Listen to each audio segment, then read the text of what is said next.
हमारी political editor Aditi नागर इस समय कनेक्टेड है। अदिति, जाहिर तौर पर 8 दिन का वक्त, 5 कंट्रीज और कई ऐसे संबंध हैं जो स्थापित होने हैं, और एक तरीके का जो संदेश है वो ना केवल चाइना को, ना केवल पाकिस्तान को, बल्कि अमेरिका को भी जाता हुआ नजर आएगा।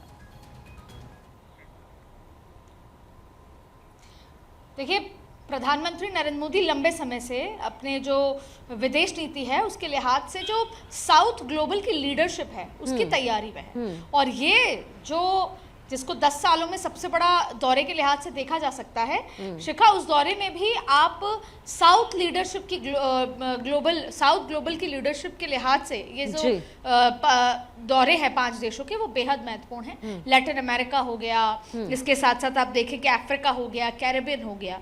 इसके अलावा ऊर्जा, ट्रेड को लेकर ये 5 देश में ट्रेड को लेकर बेहद महत्वपूर्ण है। और ना सिर्फ ये जो छोटे देश हैं उनके साथ साथ, बल्कि भारत के लिए भी, क्योंकि अर्जेंटीना एक ऐसा देश है जहाँ से भारत सनफ्लावर ऑयल और ये ऑयल का जो है इंपोर्ट कराता है।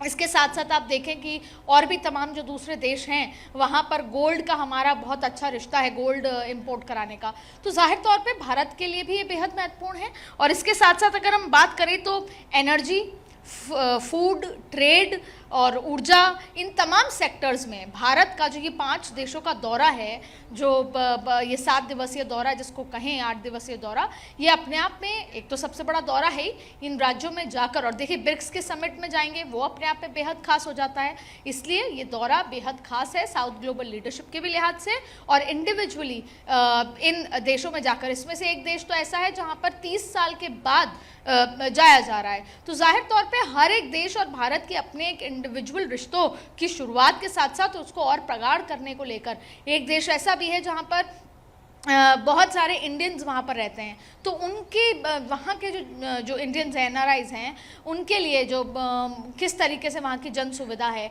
तो ऐसे बहुत सारी चीज़ें हैं जो प्रधानमंत्री नरेंद्र मोदी के जहन में हैं, जो इस 5 देशों के दौरे में वो पूरा करने वाले हैं। जाहिर तौर पर, और चूंकि तेल गैस आपूर्ति को लेकर के भी भारत की तरफ से कदम उठाए जा रहे थे, ग्लोबली जिस तरीके से डिस्टर्ब्ड माहौल इस समय नजर आ रहा है अदिति, ऐसे में अलग अलग कंट्रीज से अपने संबंध को स्थापित करना और अपने आयात और निर्यात की जो पूरी क्षमता है उसको उस स्तर पर लेकर आना, ये आज की बहुत बड़ी ज़रूरत हो गई है। ऐसे में इन कंट्रीज़ के साथ जो दौरा अभी प्रधानमंत्री मोदी का होने वाला है, उससे क्या कुछ तस्वीरें बदल सकती हैं, क्या कुछ उम्मीदें हैं? देखिए, अगर हम एक एक करके देशों की बात करते हैं कि कैसे महत्वपूर्ण है, जैसे घाना की बात कर ले 2 और 3 जुलाई को, उसके में क्या महत्वपूर्ण बात है, क्योंकि आपने कहा कि एक तो ये सबसे पहली यात्रा है 30 वर्षों में। दूसरी बड़ी बात है क्योंकि आपने कहा घाना की आर्थिक वृद्धि इससे तेज होगी। जाहिर तौर पे भारत के सबसे बड़ा निर्यात है, वो गंतव्य स्थान है जहाँ पे सोना आयात होता है, इसलिए भारत के लिए बहुत ही महत्वपूर्ण जगह है। क्योंकि आपने तेल का भी जिक्र किया, मैं उस पर भी आऊँगी। इसके साथ साथ देखिए कि पश्चिम अफ्रीका और अफ्रीकी संघ के साथ सहयोग, ऊर्जा, इसके साथ साथ व्यापार, निवेश, इन तमाम चीज़ों पर फोकस किया जाएगा जब बात घाना की होगी। फिर आप देखिए टोबैगो का जिक्र करें, ये वो जगह है जहाँ पे बहुत सारे भारतीय रहते हैं, यानी कि यहाँ पर 40 से 50% भारतीय रहते हैं अभी। और उनके किस तरीके से उनकी सुविधा हो, उनकी सुरक्षा हो उस देश में, उसके साथ तो प्रधानमंत्री जिक्र करेंगे कि भारतीय मूल की आबादी लगभग 40 से 50% है। इसके अलावा भी गहरे ऐतिहासिक और सांस्कृतिक संबंध इस देश के साथ हैं। तो देखिए, यहाँ पर भी व्यापार, ट्रेड के लिहाज से एनर्जी हो गया, फूड हो गया, संस्कृति तो है ही क्योंकि हमारे पुराने संबंध हैं। इसके साथ साथ भारतीय प्रवासियों के साथ जन स्थिति को मजबूत करना, ये अपने आप में एक बहुत महत्वपूर्ण, पर ट्रेड एक बहुत बड़ा है जहाँ यहाँ पर कई MOU साइन होने की बात सामने आ रही है। फिर बात आती है अर्जेंटीना, ये भी जियोपॉलिटिकल लिहाज से बेहद महत्वपूर्ण है। 4 और 5 जुलाई को अर्जेंटीना प्रधानमंत्री नरेंद्र मोदी जाने वाले हैं। अब उसमें जिक्र करते हैं, देखिए अर्जेंटीना के राष्ट्रपति के साथ उनकी जब मुलाकात होगी तो उसमें रक्षा, कृषि, खनन, इसके साथ साथ तेल और गैस जिसका आप जिक्र कर रहे हैं, तो टेक्निकली अर्जेंटीना भी बेहद खास हो जाता है। इसके अलावा भी बहुत खास बातें हैं, क्यों? क्योंकि तेल, गैस, नवीनीकरण, इसके साथ साथ ऊर्जा का, फिर व्यापार, निवेश का सहयोग, एक व्यापक बातचीत इस पे होने वाली है। क्योंकि जाहिर तौर पे तेल गैस की चिंता भारत के लिए चिंता वाली बात है। जैसे जैसे जिस दिशा में देश आगे बढ़ रहा है, अरबिक नेशंस का जिक्र कर लें, मिडल ईस्ट का जिक्र कर लें, तो जाहिर तौर पर कहीं ना कहीं पूरे विश्व को तेल गैस महंगे की चिंता है। ऐसे में ग्लोबल लीडरशिप के इस कड़ी में प्रधानमंत्री नरेंद्र मोदी ऑल्टरनेट्स भी देख रहे हैं। इसके साथ साथ देखिए, सबसे इंपॉर्टेंट बात यह है कि अर्जेंटीना भारत को सोयाबीन और सूरजमुखी के तेल का प्रमुख आपूर्तिकारक है। वो हमको सबसे ज़्यादा जो हम लेते हैं, इंपोर्ट करते हैं, वो अर्जेंटीना से ऑयल लेते हैं सोयाबीन का। तो वो उस लिहाज से जो भारतीय कंपनियों के लिए माइनिंग के लिए एक बहुत बड़ा स्ट्रेटेजिक पार्टनर अर्जेंटीना है। और यहाँ पर भी रक्षा पे भी बात होगी, इसके अलावा भी एनर्जी पे भी बात होगी, माइनिंग पे भी बात होगी, सुरक्षा। तो रणनीतिक लिहाज से जो साझेदारी है वो बेहद महत्वपूर्ण हो जाती है जब वो अर्जेंटीना 4-5 जुलाई को जाएंगे। फिर बात आती है ब्राज़ील की। ये इसलिए खास है क्योंकि ब्रिक्स के उस सम्मेलन में जाएंगे, 17वां ब्रिक्स सम्मेलन में शिरकत करेंगे, वहाँ पर रियो जाएंगे और उसके बाद फिर क्षेत्रीय जगह भी घूमने जाएंगे, जैसे कि स्टेट विजिट ब्राज़ीलिया जाएंगे। यहाँ पे देखिए अफ्रीकी देशों के साथ, क्योंकि जब हम ग्लोबल साउथ का जिक्र करते हैं तो अफ्रीकी देशों का बहुत महत्व होता है। तो आप देखिए, भारत और ब्राज़ील के बीच व्यापार के नेतृत्व में रक्षा एक बहुत महत्वपूर्ण बात है, ऊर्जा है, अंतरिक्ष है, कृषि है।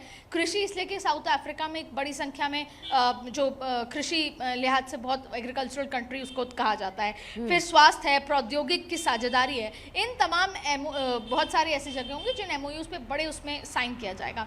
इसके साथ साथ देखिए सामरिक महत्व भी बहुत ज़्यादा है।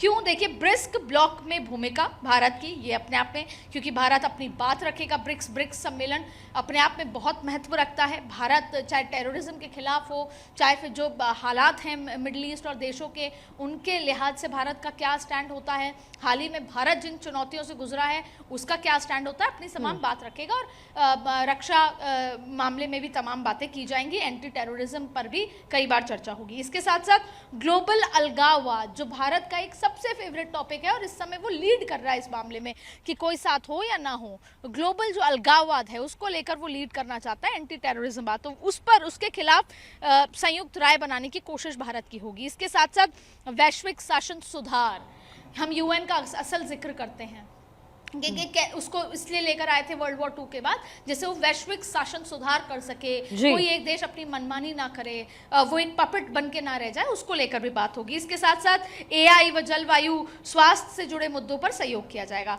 अब आप देखिए कि इसके साथ साथ देखिए नामीबिया बेहद खास है। नामीबिया पहले भी प्रधानमंत्री जा चुके हैं, वहाँ उनका भाषण हो चुका है, तो उस लिहाज से नामीबिया और व्यापार हमारा भारत और नामीबिया के बीच $3 मिलियन से $600 मिलियन का बड़ा है। तो आप फिर उस लिहाज से समझ सकती हैं कि कितना खास है। यहाँ पर भी खनन निवेश का जिक्र करें, अफ्रीका के साथ आर्थिक और रणनीति का जिक्र करें, विकास साझेदारी संसाधन, ये अपने आप में बेहद महत्वपूर्ण है। भारत का तीसरा प्रधानमंत्री का इसको दौरे के लिहाज से देख सकते हैं। मोदी संबोधित भी कर चुके हैं वहाँ की संसद को। अब बात आती है, जो अगर हम समग्र महत्व का जिक्र करें तो सबसे बड़ी बात जो मैंने शुरुआत में कही थी, global south leadership, energy, trade, इन तमाम, और रक्षा क्षेत्र, इन तमाम में ये पांचों राज्य बेहद खास महत्वपूर्ण है। भारत का भी फायदा और उन देशों का भी फायदा इस दौरे के लिहाज से देखने को मिलेगा और ट्रेड बहुत बड़ी संख्या में बढ़ने की उम्मीद है।